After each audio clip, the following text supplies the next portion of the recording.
Welcome to the official Cryptids, Anomalies, and the Paranormal Society's podcast. I'm your host, Barnaby, and you're listening to Whispers from the Dark.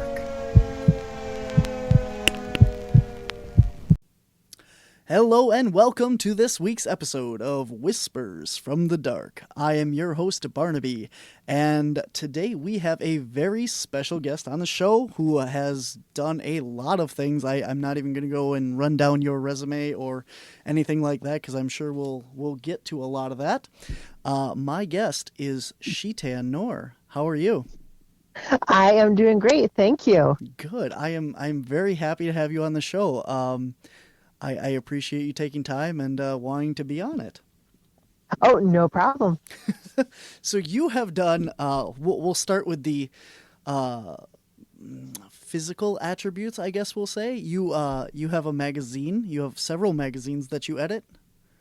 Actually, I am the owner of those magazines now. So there is Squatch GQ magazine, which is a little bit more like the Bigfoot, I don't want to say celebrities, but the people you would see online and the more popular stuff. And then there is Squatch in Cryptozoology Digest, which takes a look at the more science-based evidence analysis and researchers. Then there is G Hunter Paranormal Digest, which focuses on the paranormal, haunted locations, the unexplained, Dinosauria and Prehistoric Creatures, that's what it focuses on. I just launched the newest issue, which is all about ancient sharks, and there are interviews with the very top paleontologists. Research is on very specific species like Megalodon, like Helicoporian, like Crexirrhenia. So that is the newest one. We also have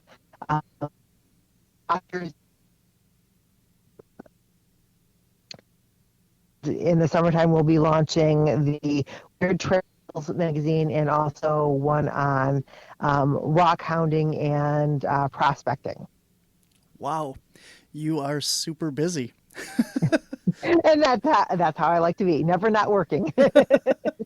Speaking of busy, entering our podcast here is Ma, who came in late because there she is. So, welcome. Hello. I was working, and I got talked to, so took a little longer. Ooh, you got talked to. You're in trouble. Well, we're never done with work. And Shetan, you obviously know my mom. She is a member of our team. I love your mom. I've met her at several of the different events that we've both been presenting at, and it's always fun to have conversations with her. Yeah. Mm-hmm. Yep. So I thought it'd be fun. I thought it'd be fun to have her on the podcast today as well. So. Awesome. Yeah, so bringing that up, I mean, we've been at a lot of shows together. We met you over in, I can't remember the name of the event, but it was the Michigan Bigfoot the last July at the Ann Arbor Bigfoot Conference. Yep. Yeah, that was the first time that we met you, and we've seen you, I think, at 3 other events since then, so our paths have crossed quite a bit, so... Speaking of places, you will be at the conference that we're running in June in the Marinette Menominee Bigfoot Conference in Upper Michigan.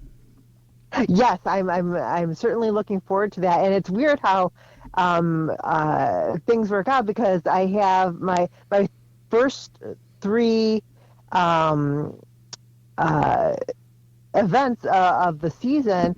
I have the Vista Bray Road conference in April, and then there is a Paracon up in Thunder Bay, or at the Thunder Bay Hotel Bed and Breakfast up in Marquette in May, and then in June I have your conference. So I'll be going all over northern Michigan and Wisconsin for a while.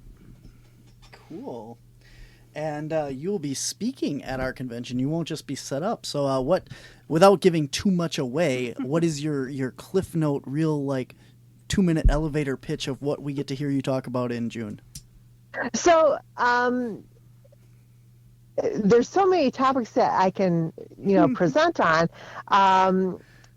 What I have been doing is if it's a Paracon or a cryptozoology event, and if the people in charge haven't specified, well, we want you to talk on this subject, I've been kind of leaving it up to the audience as to what they want to hear, because as I found out at the Ann Arbor Bigfoot conference, yes, everybody was there to hear about Bigfoot, but after a full day of Bigfoot presentations, they kind of wanted something else. They kind of wanted, something a little bit different. So I ended up doing my presentation on lizard men, and people really enjoyed it. I like giving the audience that ability to, show of hands, who wants to hear about this or who wants to hear about this. Because that seems to intrigue them even more is, oh, we get a choice. And it's like, yes, you do. So I think that's what I will do. I will bring, I always bring my flash drive with all of my presentations on it, and I'll open it up to them and say, so do you want to hear about Bigfoot, or do you want to hear about Lake Monsters, or do you want to hear about Dogman or the Nain Rouge, or, any of those topics. So. Well, that sounds great. I don't know what Barb thinks about that, but I'm all for this. And now I'm all intrigued with Lizard Man and stuff. So, they did say up there, some of the committee members, they said they get inundated with the shipwrecks stories. Oh, yes, I can definitely talk about shipwrecks, too. Oh, no, they get too much of that. They want more of something else. We were talking about you at the meeting. Christmas ship or something? I don't know. And something about that. Your whole list of presentations that you sent me of available options and stuff, and they just, their eyes got wide like, oh, wow, and you are a veritable wealth of knowledge. It comes from doing a lot of research, which luckily I enjoy doing. I do love, research, and I do love finding out new information. So for me, that's not, such a horrible thing. But I know other people are like, I have to find, information on this. And it's like, well, if you want to learn, you have to be able to ask questions and find the answers to those. And research isn't just looking in one book, it's multiple books. Because... Oh, yes, multiple books, going to locations, talking to people, tracking down, even if it's just, a little obscure fact, sometimes that makes all the difference between, whether you're looking, at a Bigfoot or a Dogman. Those key little details really do make a difference. And there's also the difference of opinions, the two different sides of the story. Oh, yeah. You always find those, so. Yeah. So what has been your favorite topic of research? Because I'm pretty sure you're more into the cryptozoology than the paranormal. I know you do both, but is that right? I do both of them, and I would say for cryptozoology, I will always love my lake monsters. There's just something fascinating about that, because the possibilities are endless. Especially when we look at our Great Lakes. Our Great Lakes will never be drained, in our lifetime. So there is the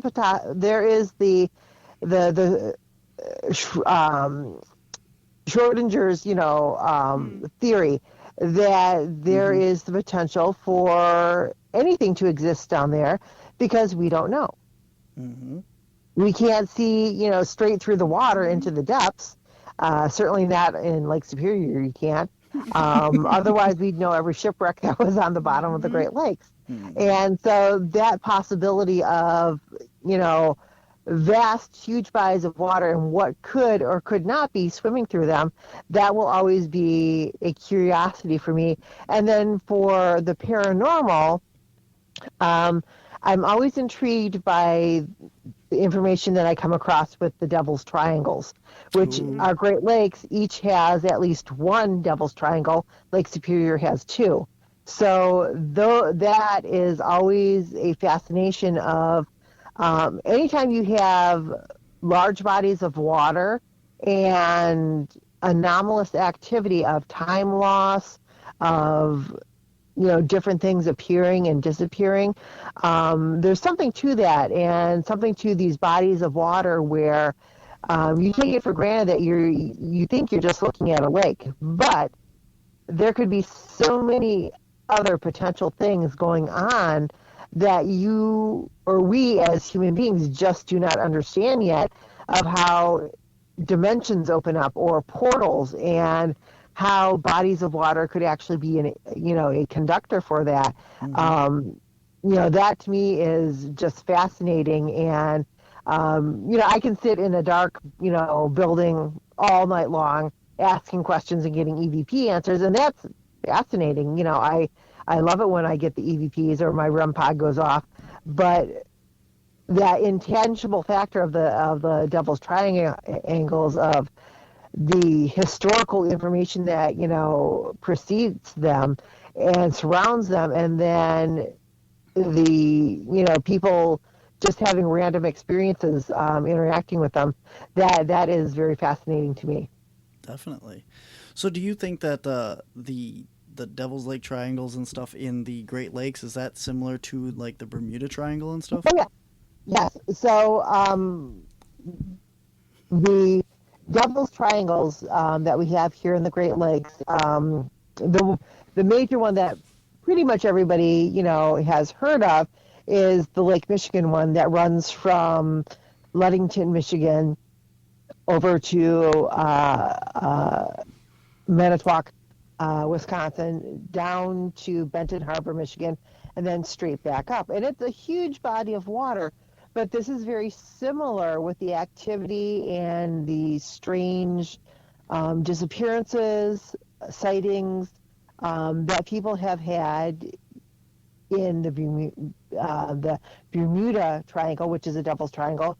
There's also, like I said, each one of the other Great Lakes have Devil's Triangles. We know that there are documented Devil's Triangles near Japan, near Australia, Alaska.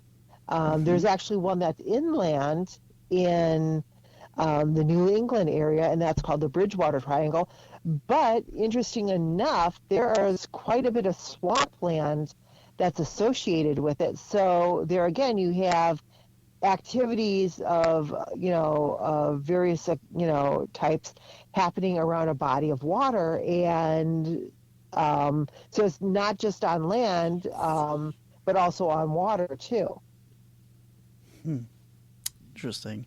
I know that another speaker at our conference is Ken Gerhard.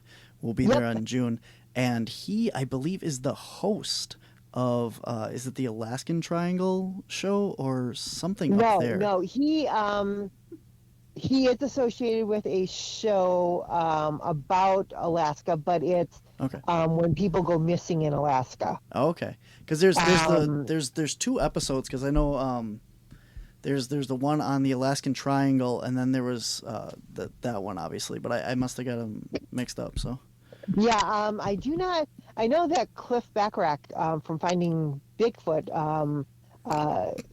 has been on that show, and Adam Davies has been on that show. But the Alaska show that Ken was associated with was Missing People in Alaska, Alaska Missing or something like that. Okay. So, which documented the significant reports of people just vanishing and going, disappearing in Alaska, and that seems to be a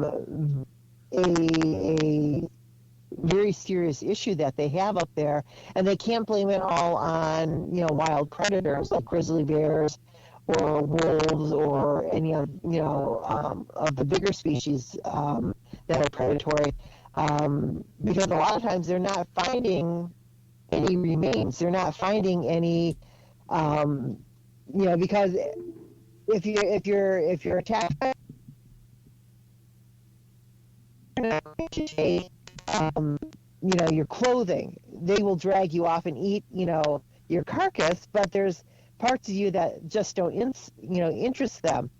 So there's, if you're thinking, okay, if I'm in Alaska, I'm going to be wearing, survival gear. I'm going to be wearing, clothes that's appropriate for the season and the train that I'm going on. I'm probably going to have a backpack for water and film gear, some survival stuff. Probably going to have my cell phone or a walkie-talkie on me. And these are items that are not being found when the bodies go missing. Mm-hmm. Or like they find just the shoes, or when they do find them, they don't find the shoes on them, right?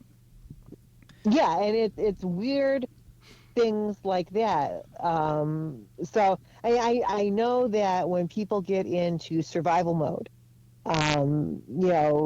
their car slid off the road and they have to hike 5 miles back into town in a blizzard, your mind does weird things, because once you get hypothermia, you actually think that you're burning up, that you're just so hot, but it's your body compensating for that. So people will actually start taking off their clothing to cool down, not realizing that your body is trying to keep you in that safe zone of keeping you warm.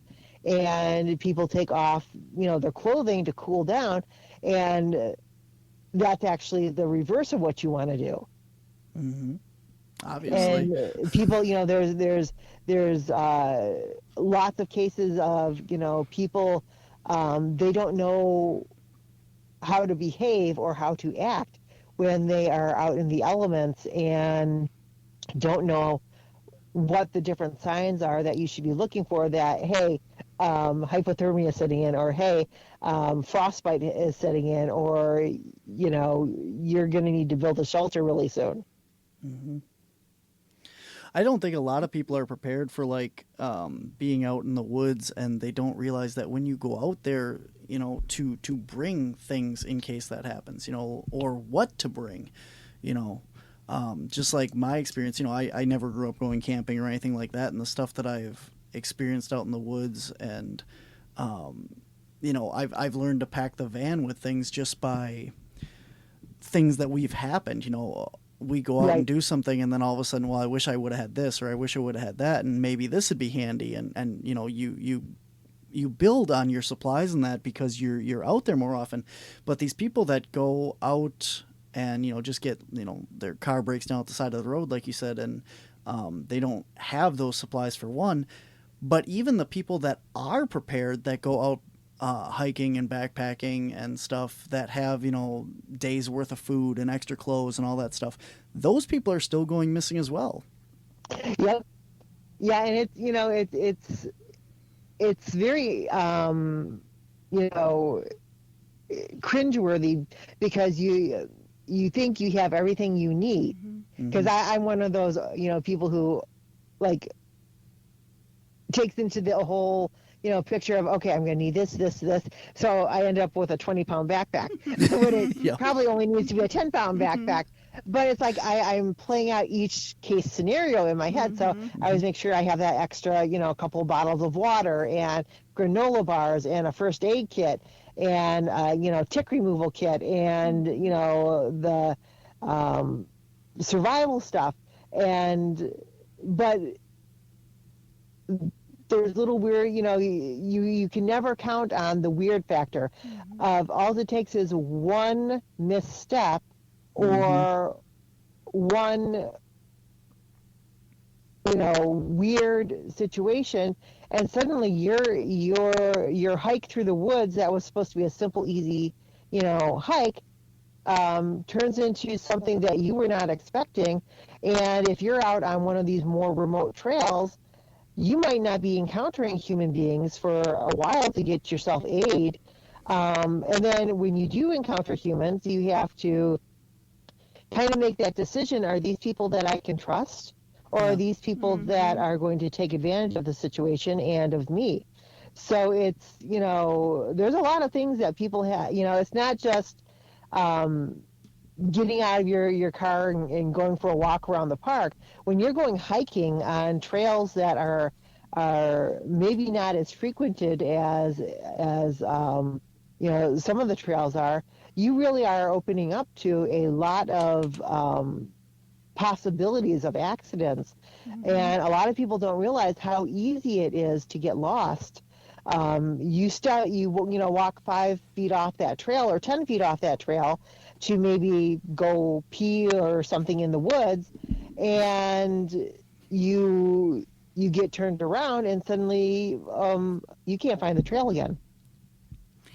Yep, Or that's you true. venture 10 feet this way, 10 feet that way, and you're stumbling over a rock formation that's covered with leaves, twisting an ankle, and you've put yourself in a position where you can't get back to the trail. Definitely. Yep. So we want to go back to the lake monster stuff because I think that was really cool. And so you have an entire book here. I had to get up and get it. That's where I was wandering around. My books. I tried to get Ma to grab it, and she couldn't find it on the shelf. So I have them in alphabetical order. I don't know what, but bifocals don't work all the time. But you have Lake Monsters and Odd Creatures of the Great Lakes. Yep. Very cool. I have a copy of that right here. So, Ma wants it.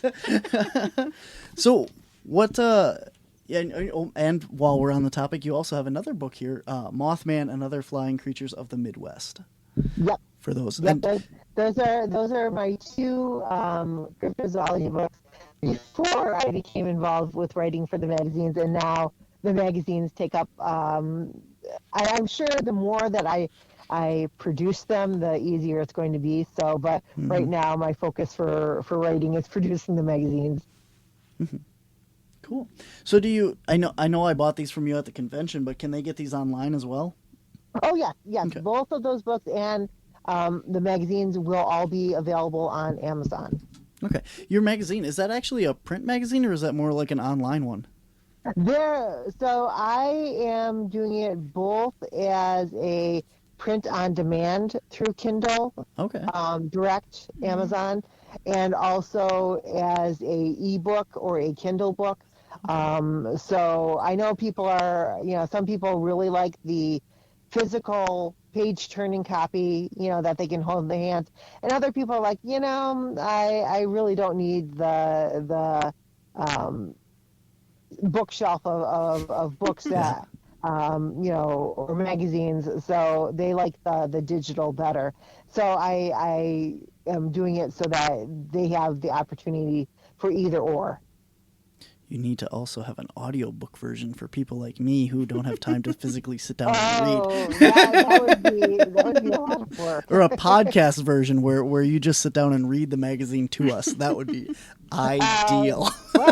I'm sure, 'cause I do have my own podcast called Into the Liminal Abyss, and I'm sure wherever my producer is, who's probably would like to wring my neck, but I'm sure he would love that because he's always like, okay, we are out of episodes. And it's like, yeah, I just gave you 10 episodes. Oh, that was 10 weeks ago. Okay, hold on. Yeah. Uh-huh. Oh, I know that feeling. We thankfully now are recording on the road at the conventions and stuff, so we get an opportunity to meet everyone and hear stories on the road. But before we started this, we were hurting for episodes for a while, and there would be weeks at a time when I just wouldn't have anything out or we'd be too busy. But this is nice. I mean, we got this brand new setup and everything here, so. Yeah, and that's the way to do it. I know that a lot of podcasts do that. 222 Paranormal does that. Yep. They go to different events and interview people at the events. Uncomfortable Podcast does that. So that's a smart move. I used to do that. When I had time, when I was at events, to sit and talk to people and do a half an hour, 45-minute interview. The key is to find a location that there's not a lot of people at the event, so that you can get that little quiet time with interviewing the guests. So, but it hey, it works. Go for it. You need more lackeys on your team to do it for you. So. Oh my gosh. I was lucky enough to have podcasts recorded for me while I was in the other room speaking at the last convention. So there you go. hey, that's even better. Yeah. Yeah. So for me, it's, when I'm traveling to different events, it's normally just me and like my dog. Yep. And I'm sure it would be entertaining for my little dog to sit on somebody's lap and, like, act like they're asking him questions. But Your dog did that with probably me actually, while you were gone. yeah. They talk to me a lot. They're usually pretty good. Like, nobody usually realizes I have them in their crate underneath the table. Until I moved. Yeah. For some reason, every time I moved, they just, everybody'd go, there's a dog under there. I'm like, yeah, Yep. it's okay. It's just talking to me. So back to your lake monsters here. Have you ever actually gone over to Loch Ness? I have not had that opportunity yet. Okay. I had a lot of travel plans that were changed when the pandemic hit, and still some of them are up in the air. There is along the Dorset coast of England. That is where Mary Annings famously found the first plesiosaur skeleton in that area. So there is actually a very nice natural history museum there, which with a lot of these fossils. But more importantly, every May, at the beginning of every May, they have what they call the Marine Reptile Conference, which has been canceled for the last 3 years.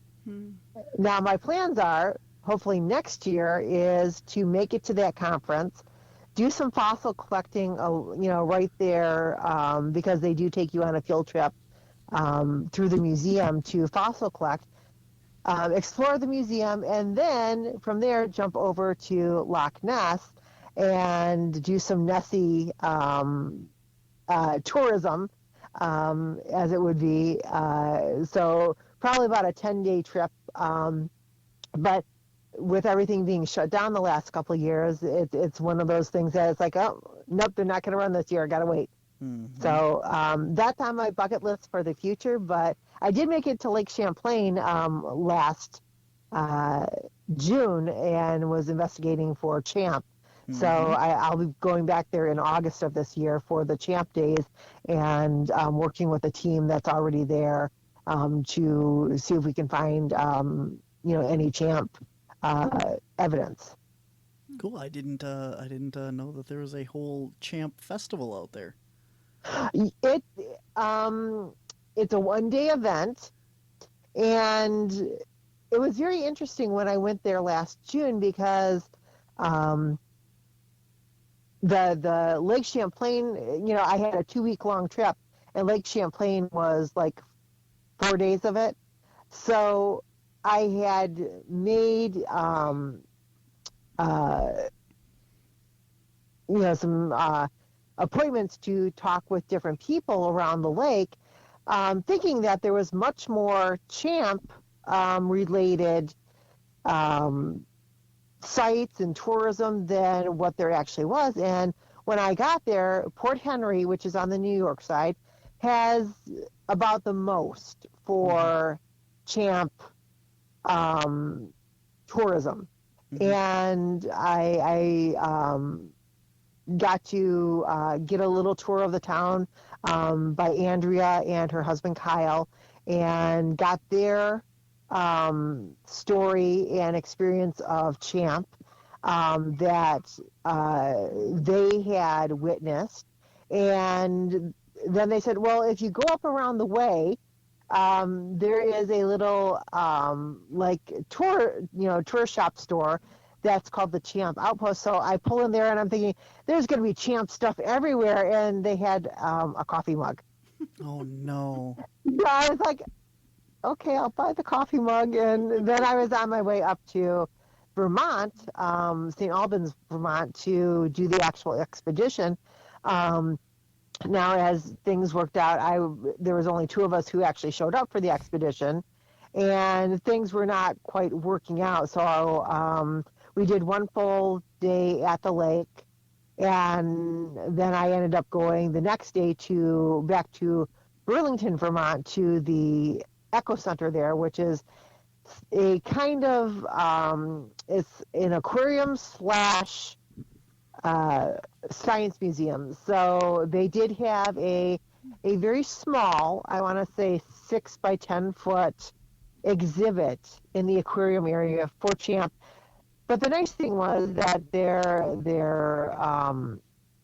gift shop had a lot of Champ stuff, so I ended up like buying quite a bit in there. And then there was different. They're down in one of the little beach parks or bay parks. There was a plaque to Champ, so it was very interesting that even though Lake Champlain is known for Champ, they are really not cashing in on it and making a huge thing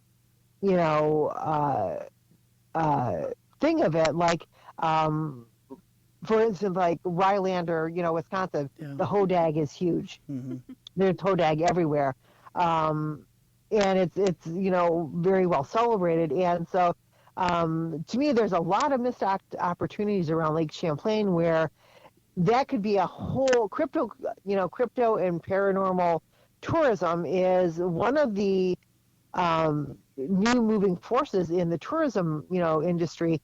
And so they could really be doing a lot more and having a lot more potential with that around the Lake Champlain area that I just, was very stunned that, they weren't, taking advantage of. That's Tegan telling me that I'm not allowed to move her blanket. We'll stop moving her blanket. That bark in the background. Yeah, I mean, if you know anything about me, it's if there's a little gift shop, I'm gonna find it. So that's very disappointing to hear that there's not enough Champ merchandise out there. I mean, that's a make or break for me. I don't even want to go investigate it now. Yeah, if you love being on the lake. Yeah. Definitely. And Port Henry does have some, interesting, cool Champ stuff. Now Champ Days I believe they have a parade. They have, I'm one of the celebrity guests that they have for people to come meet this year because I do have the Lake Monster book. And, they have, in the one downtown park they are setting up where people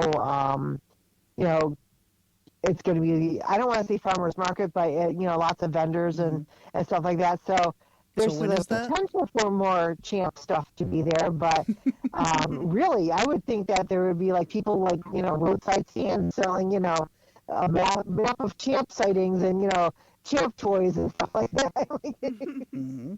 So when is the Champ Days? When are you going to be there? That is in August, and I'm trying to think. I believe it's either August 12th or 18th. Okay. I know that it's a Saturday. Okay. So I think it's the second Saturday in August. Cool. So I recently, I follow you on Facebook. We're friends on there, and I saw your whole trip to Champ and all that stuff. So I thought that was really cool. I looked at those pictures and that. I didn't realize that with all the stuff that you're into and that with paranormal and that you're also really big into the dinosaurs and prehistoric animals. I love my dinosaurs. and that's something that, I mean, maybe it's just like biased or something, but I don't see that a lot in these cryptozoologists and stuff. They don't discuss the dinosaurs, so I think that's really refreshing to have your viewpoint on that stuff as well. So the interesting thing that I have found as both a writer, an editor, author, and investigator is that for cryptozoologists, yes, we can theorize and we can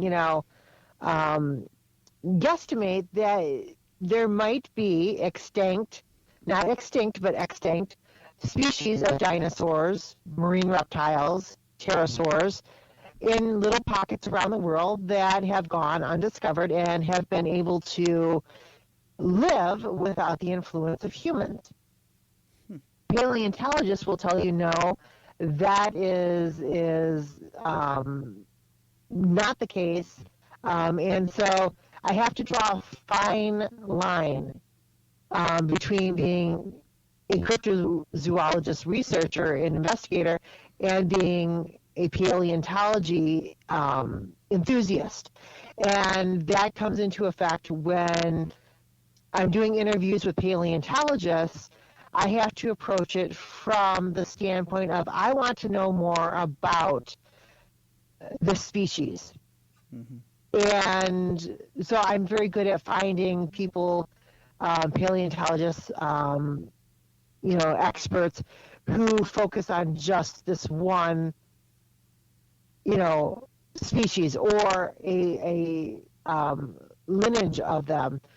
But in cryptozoology, we can kind of smudge that a little bit and say, well, there is, possibilities, like everybody thought that the Kraken or Kraken was a mythological beast for centuries, until lo and behold, giant squid were starting to be found, and people were like, oh,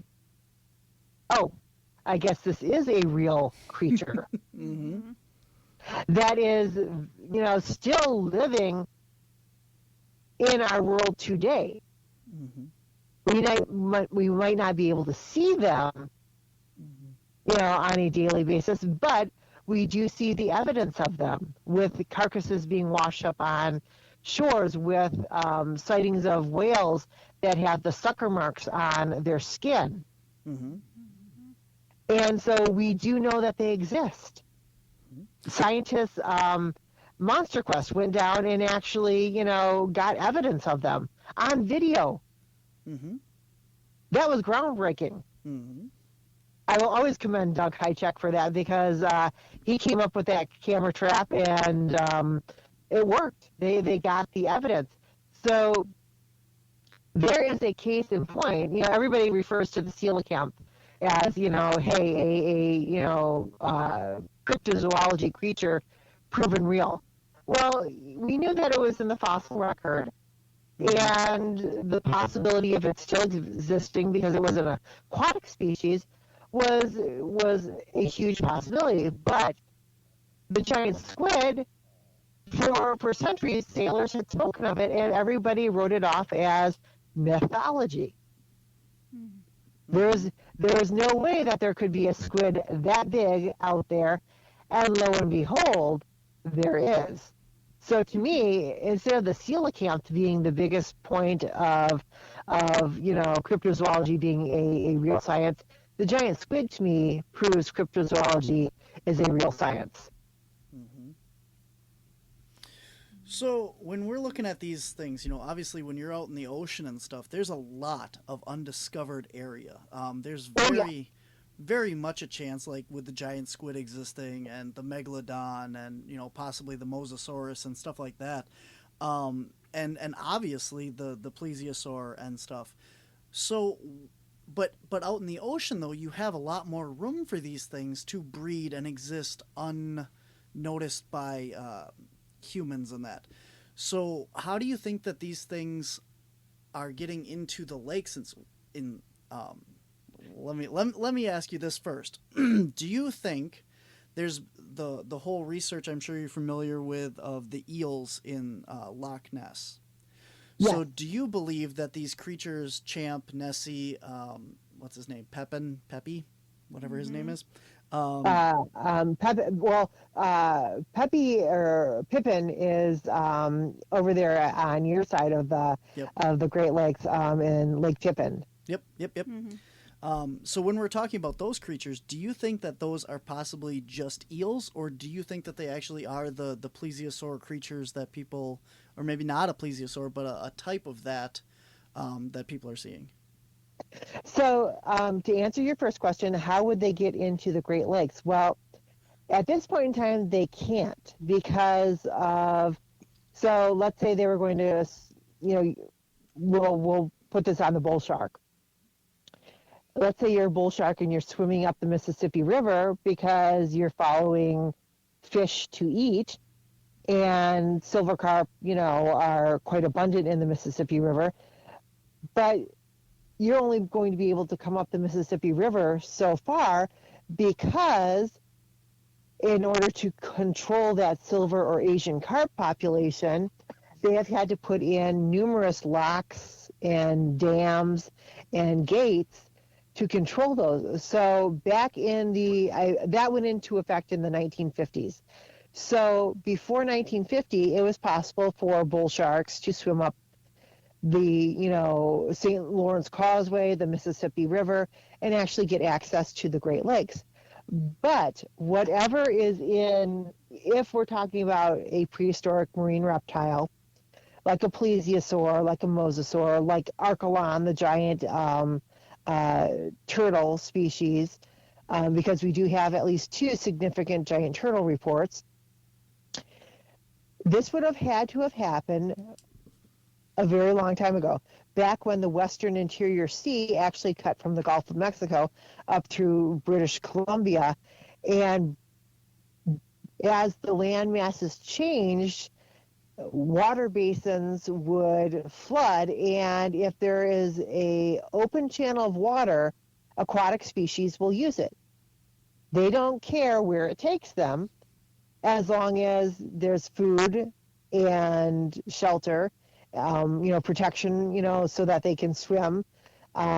So we did have these different areas around the Great Lakes that actually opened up as these basins, and then the water flow in, brought in these species. Now, at one point, the glaciers actually came through, and not only did they carve out the Great Lakes even more, but anything that was in their path, skeletons, fossils, carcasses, that got pushed and scraped down into the southern states like Kentucky, Tennessee, lower Indiana.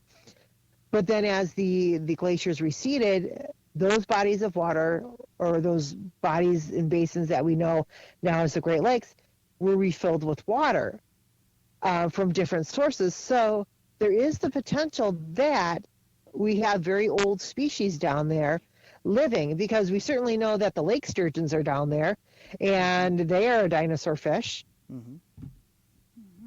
They are very archaic in their formation and how their bodies function in the water.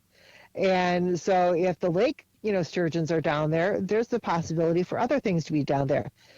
Now, when we look at, I can't remember what percentage it is that the earth is covered in water, but it is more than the land masses. And for human beings to actually be able to document and catalog every species that's in every ounce of water on Earth, that is a monumental task that I don't think will ever be fulfilled.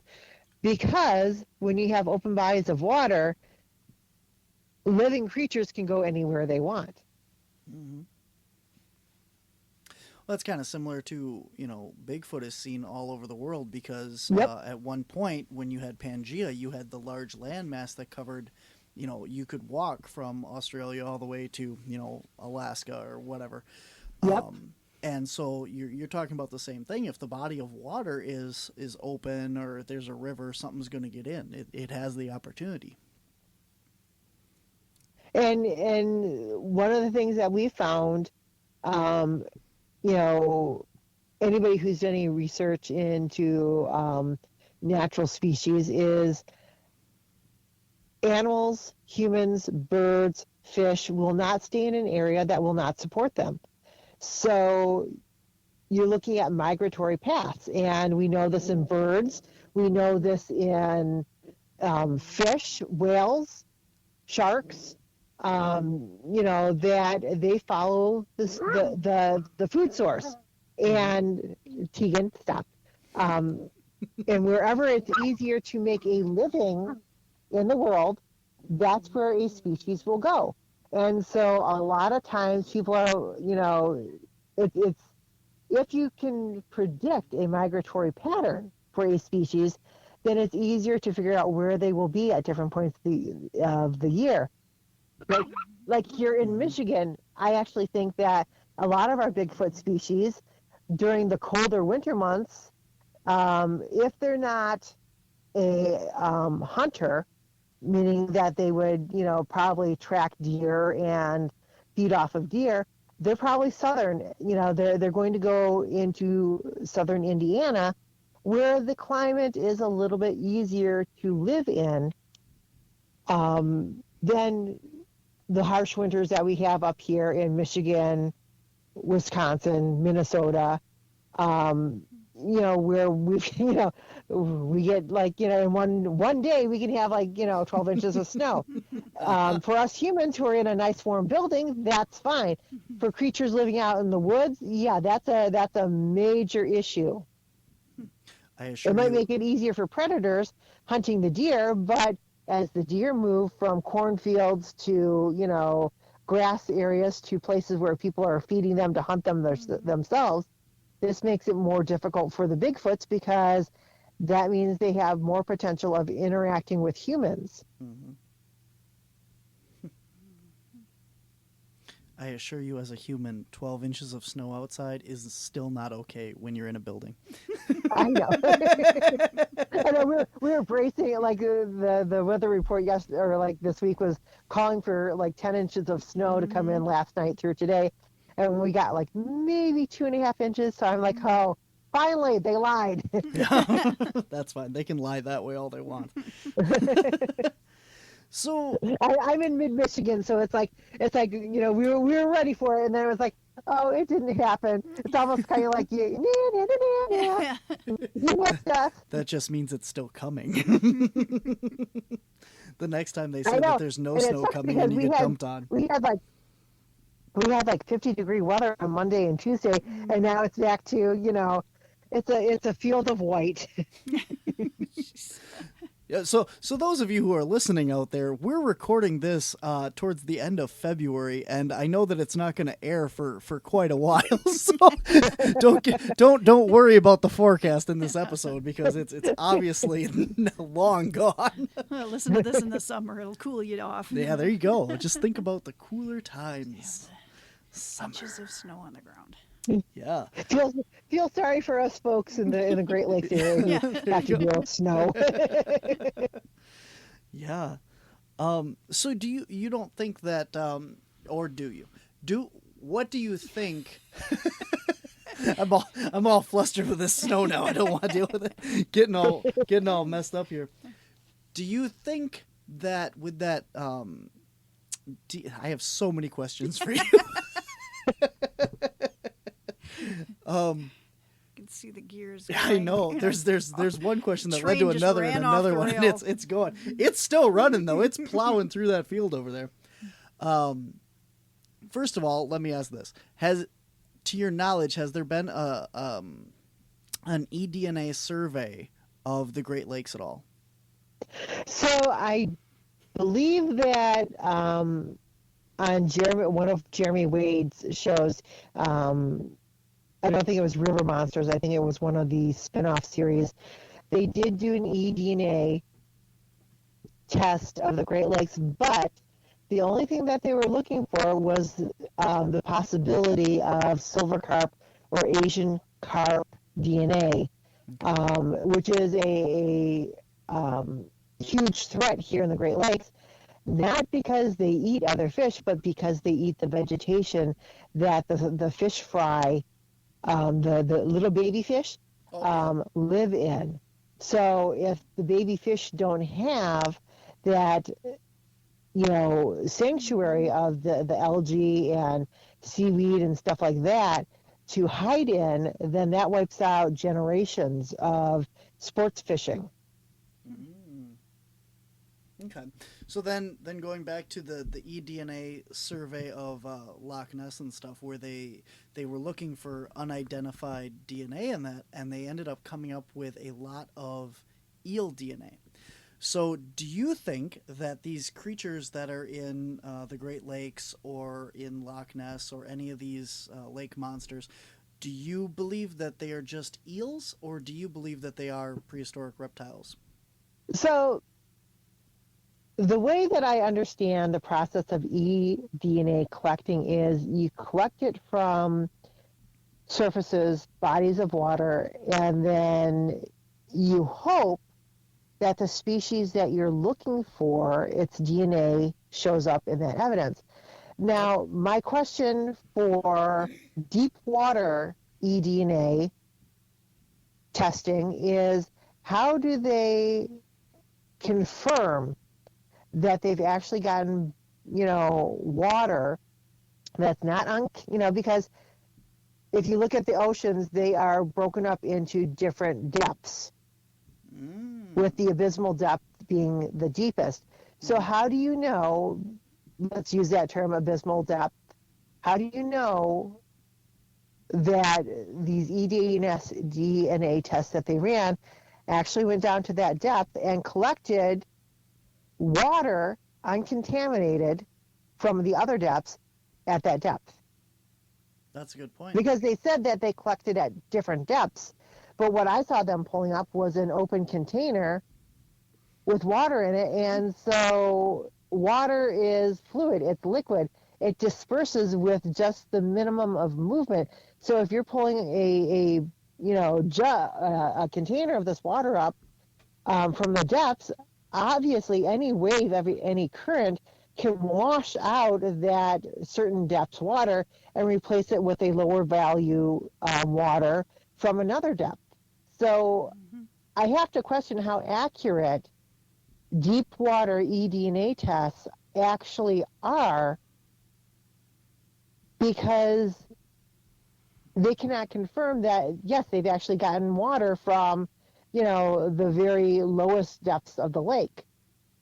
That is or the mid-level of the lake, or the upper level of the lake.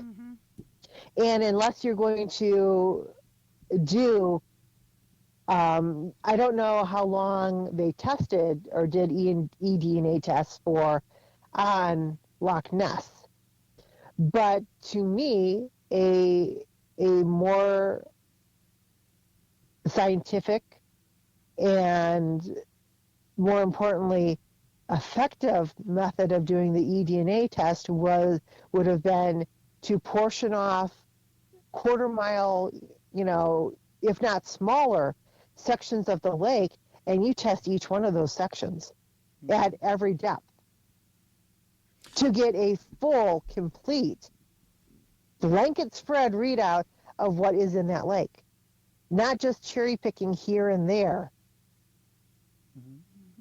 And to me, that's what that report on Loch Ness, even though they said, oh, we did a thorough job, I want to see the proof. I want to see where you quadranced off small portions, of the lake, and you tested those. Because another thing that we don't know with eDNA is, with a large body, a stream is easy to test eDNA, because even if a species drank upstream, if there's saliva or DNA that washes down the stream, potentially you could check for that DNA 50 feet down the stream and still get an accurate reading.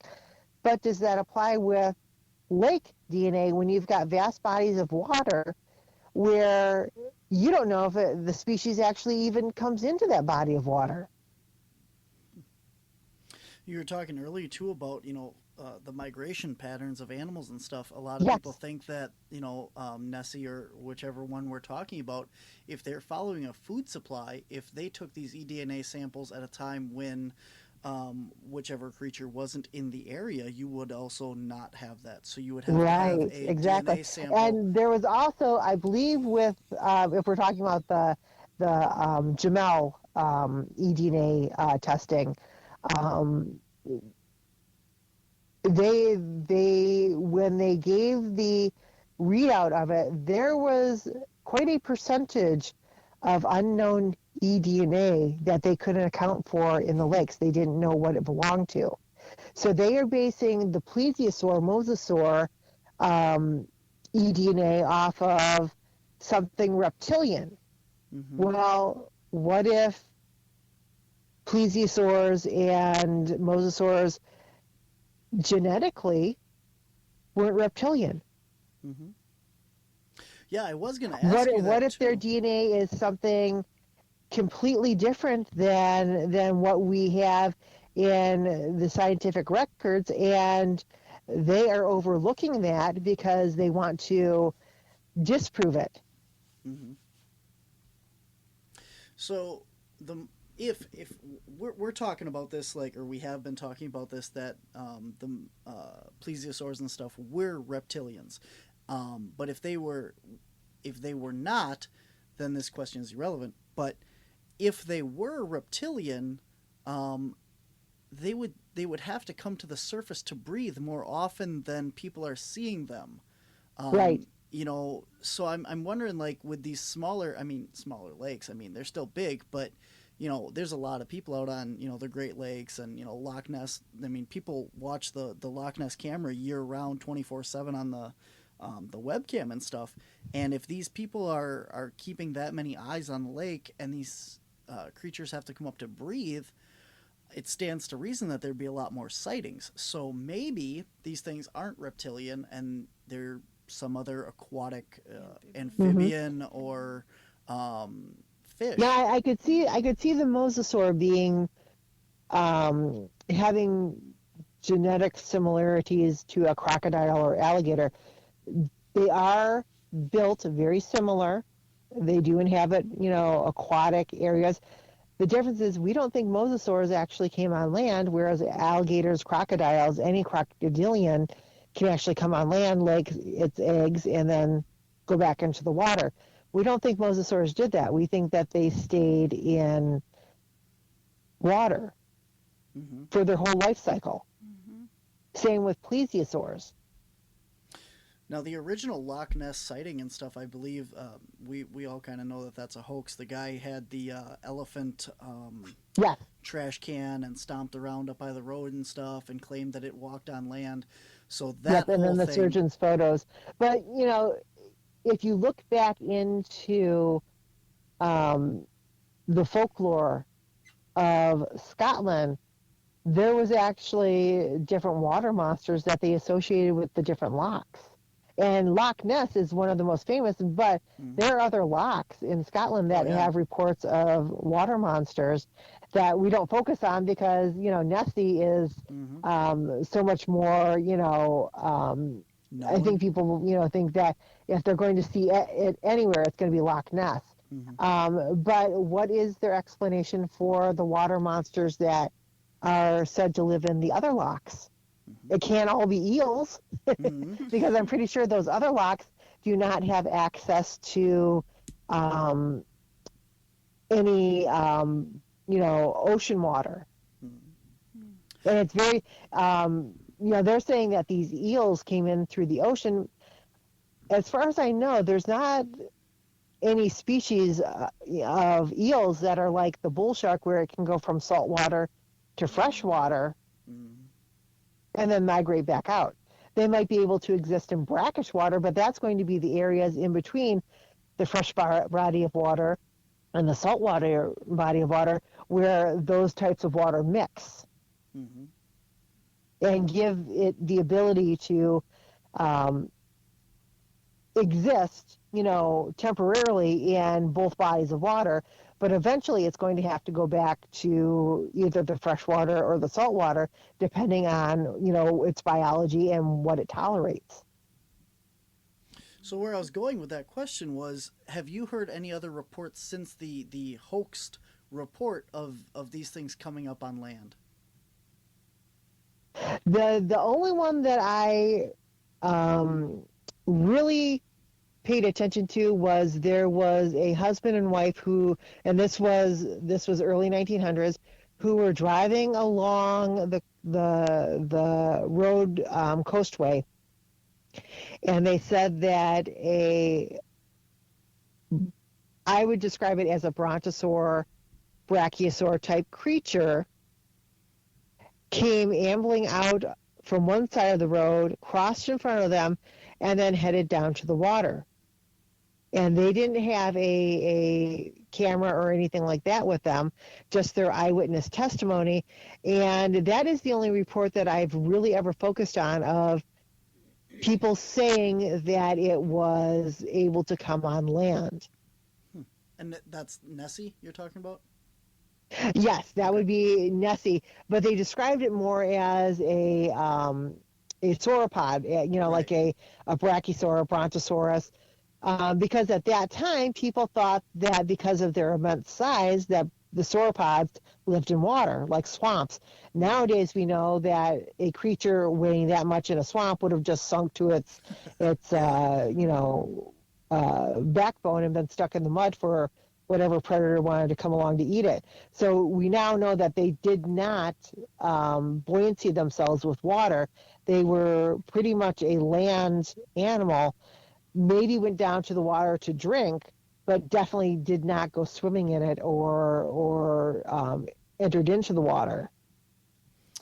Interesting. Isn't it amazing how like science we change how we're thinking based on new evidence and stuff, the things that we learn, Oh yeah, oh You yeah. look at movies like Jurassic Park and how so much since 1994 has changed with how we view even the dinosaurs, that if that movie had been made now, the way that the dinosaurs were pictured in the movie would have been completely different. Exactly, and it's the information that you have at the moment to draw your conclusions upon, but you have to be, you have to be open and willing to change your Mm-hmm. ideas and the way you look at things when new evidence is, introduced. So it's always a new learning experience. So one more thing on these guys. Do you think that you're obviously familiar with Mokelia Membe, right? Yes. Okay, so anybody listening, Mokelia Membe is basically described as a large sauropod, long-necked dinosaur from the Congo African River Basin. So, do you think that that could be a Nessie creature as well, or do you think it's more of what they're describing? So they describe that as it's a long-necked creature with a long tail, but they describe it as having legs, not flippers. Mm-hmm. So that changes the plesiosaur mosasaur theory and makes it look more like a sauropod creature. But in the jungles of Africa and the jungles around the world, South America, Australia, New Zealand, um, you know, uh, Asia. Uh, People are, scientists, biologists find new species every year. Mm-hmm. So for us to say, oh, there's no such thing as that.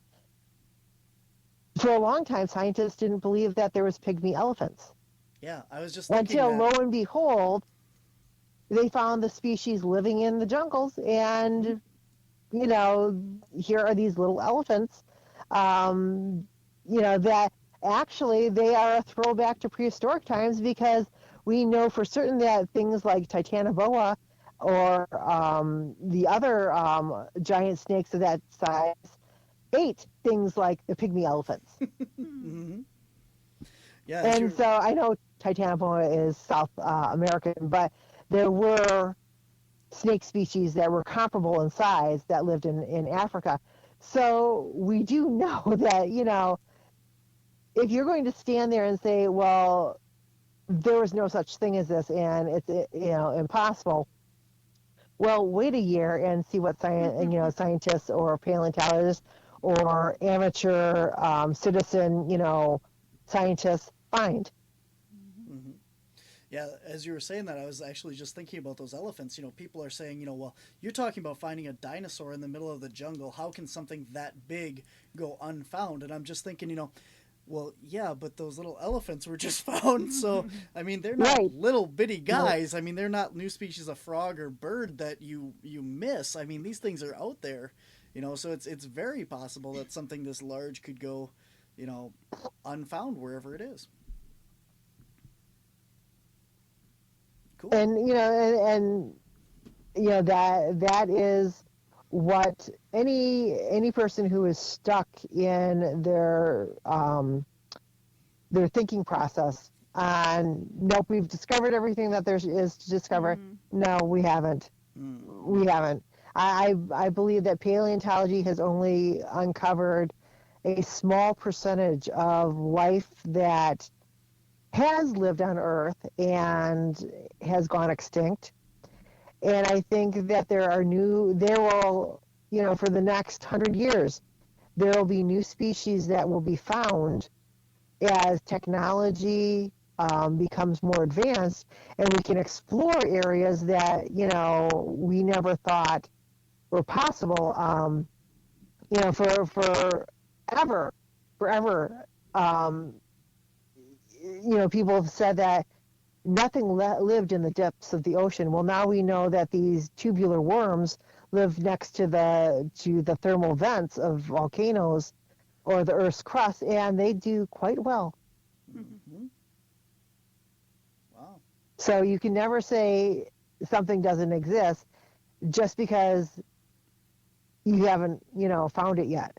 Mm-hmm. And with Mokele and Bembe, the tribesmen over there, the African tribesmen, they have experienced things for their whole lifetime there, generations of their lifetimes there. And for them to, say, we know this exists. And for us, as scientists or uneducated to their way of life, their region of life, to go in there and say, well, that's not possible. Well, you're disrespecting them because they have firsthand knowledge of it. They've had experience with it. They, have generations who have witnessed it and seen it. And just because it doesn't, run to your side and sit on command, like your dog doesn't mean it doesn't exist. It just means that it's being a natural species and it'll do it whenever it wants to. Mm-hmm. Very true. Wow. That's a lot. I agree. And like the whole thing is people need to, if the people who say these things don't exist but believe in them, I mean, like, for the scientists that are out there looking at this stuff, I hate to say it, but a lot of scientists are like stuck in their ways.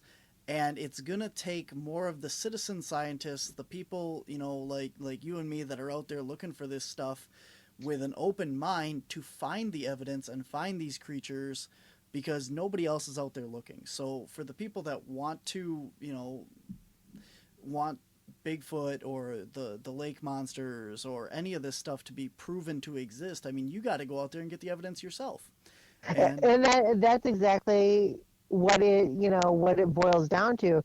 You can have a eyewitness sighting. You can even take pictures and video, and they will come back with saying, well, eyewitness testimony, even though it's good enough for court case to find somebody guilty or innocent, science does not, accept eyewitness testimony. They want, physical evidence. So they want, hair or tissue sample. They want picture or video or the living, creature, right there in front of them. And it's like, that's not going to happen 99% of the time. Even with species like the mountain, gorillas, it takes a very long time to build a rapport with them where they will act naturally while you are in their presence. Mm-hmm. Jane Goodall will tell you that. You can't just show up one day and not expect to be, attacked, by, members of that tribe of gorilla apes or any other, species. You have to introduce yourself to them very slowly, very non-threatening, and be there for a course of time before you start witnessing natural behavior again. Mm-hmm. And Bigfoots are, if they're as intelligent as we think they are, which is about human level, because they have choose not to interact with us, but they are far superior than the other primates in the world, then they've made it clear. Mm-hmm. The only time we're going to get a glimpse of them is by accident, And the only thing they're going to leave is foot tracks, maybe some hair, if you're lucky enough to get it before a bird collects it for its nest, or the wind blows it, to the corners of the earth. Um, maybe teeth, maybe, bones. Um, and these are the things that we have to go out and find, because the Bigfoots just aren't going to stand there and let you, interact with them. You're not going to find one on a podcast, in other words. No. Maybe Bodine the Bigfoot. Yeah. Will Bodine be at the June 4th convention? I don't think so. Okay. He will. I'm trying to think. No, I don't, because I'm friends with them, but you would have to talk to them, and that's quite a ways for them, because they are down in Ohio. Oh, Ohio So. Squatch. So he's actually not a Bigfoot. He's a grass man. Yeah, actually, he's from the Ohio tribe. He needs to change his name. He's Bodine the grass man now. Yep. All right, cool. So again, you are going to be speaking June 4th in the Marinette, Menominee, Bigfoot, and Paranormal Convention at the Riverside Golf Club in Menominee, Michigan. And tickets are on sale on the Wisconsin Caps website, and you can click on the homepage under public events, and there's a link right on our homepage. Where else are you going to be, Shetan? Oh my goodness. So in April, the Beast of Bray Road Conference in Elkhorn, Wisconsin. May is the Thunder Bay Paranormal Conference up in Marquette, Michigan. Obviously, June I will be at your event. The end of July, I believe, is the Ann Arbor, or actually it's the Michigan Bigfoot Conference, because they're doing it in Chelsea. And then I will be at my Paracon in Sault Ste. Marie, Michigan, and the Dewey Lake Monster Conference, September 10th. And that's what I have planned for this year so far. So I'm waiting to see who's running in the fall and what events I can make it to. Because now I have a lot more traveling to do, because with me starting up the Weird Travels magazine and the Rock Hound, that means I actually get to go and look for rocks and fossils and stuff like that. So, it's always fun to do things like that. So I'll be traveling, I'll be presenting. You'll see me here and there. I'm sure we will. Hopefully everyone listening will go out and find you as well. If people can't come out in person, where can they find you online or anywhere else? Sure. So they can find me on Facebook, Instagram. Those are usually the two that I'm mostly on. Shetan Noir, ShetanNoir. You can also find my publications on Amazon if you just type in Shetan Noir, or Squatch GQ Magazine, LLC. You can also find my Facebook groups, Squatch GQ Magazine, Dinosauria and Prehistoric Creatures Magazine, the Great Lakes Center for the Unexplained, and you can also find my website, Shetan Noir, cryptozoologist. If you just type in Shetan Noir, it should bring up my website. And for Squatch GQ, if you type in Squatch GQ Magazine, it'll bring up the website with all the different magazines on it. Awesome. I will do my best to find all that for our listeners and put it in the show notes of this podcast as well to make it a lot easier.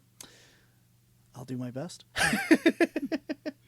But until the next time we see each other, I want to thank you very much for coming on. Oh, you're welcome. Thank you for having me on the show today. Definitely. And I think I was on yours. I don't know if that's out yet or not, but... I believe, let's see, I think I did that one back in December. So I'm pretty sure he launched them immediately. So I believe it was back in December. It's through Anchor for the Soul Paranormal Network. So I will see if I can grab the link and get it to you. Cool. So I'm out there somewhere on your podcast already at this point. Yeah. So.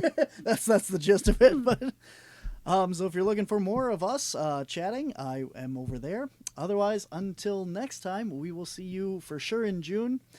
Yeah, that's it. Okay, thanks for awesome. listening, everybody. This has been Whispers from the Dark. I'm your host, Barnaby. I'm Ma. And Shetan Noir. there you go. Thanks for listening, everybody. Have a good night. Bye. Bye. Thanks for listening to this week's episode of Whispers from the Dark. To find out more about cryptids, anomalies, and the Paranormal Society, visit us at our website at wisconsincaps.com. That's Wisconsin, CAPS.com. There you can find links to all of our social media, Facebook, YouTube, Twitter, Instagram, TikTok, and our Patreon. You will see links to our online store as well, where you can get t-shirts, DVDs, and more. If you click on the public events page, you can find out where you can meet us in person and all the public events we have coming up. If you enjoy our podcast or our YouTube shows, please consider becoming a Patreon at patreon.com/WisconsinCaps. There you can find behind-the-scenes pictures and videos from all of our media, as well as bonus footage and evidence that we have collected. If you have encountered something you can't explain, we want to hear from you. Visit our website and click on Submit a Report on our main screen. You can choose to leave your contact information or simply remain anonymous. You can also reach us via email at wisconsincaps@gmail.com. If you would like to be a guest on our show, please contact us on our Whispers from the Dark podcast page on Facebook, or send us an email at wisconsincaps.com. Remember to like, share, and subscribe wherever you listen or watch or find us.